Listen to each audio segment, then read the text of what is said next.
আপোনালোকে এটা বস্তু নটিছ কৰিছেনে আপোনালোকে যেতিয়া টাৱাৰ আৰু ডাঙৰ ডাঙৰ বিল্ডিঙৰ ওপৰত চাই এটা ৰেড লাইট ব্লিংক কৰি থাকে তো সেই লাইটটোৰ কাম কি আপোনালোকে জানেনে যদি নাজানে এই ভিডিঅ'টো সম্পূৰ্ণৰূপে চাওক আজি মই ক'ম সেই ৰেড লাইটটোৰ বিষয়ে সেই ৰেড লাইটটো কি কয়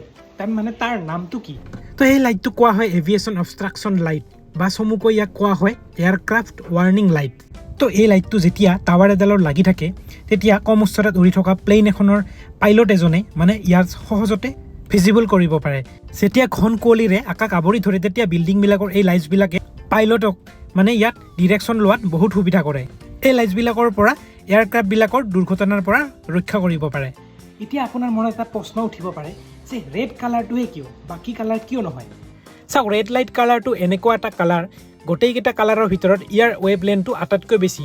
যাক ঘন আন্ধাৰতো মানে পাইলট এজনে অতি সহজে মুনিব পাৰে ভিডিঅ'টো যদি ইনফৰ্মেটিভ লাগিছে তেতিয়াহ'লে এটা লাইক কৰি দিব আৰু পেজটো ফ'ল' কৰি দিব প্লিজ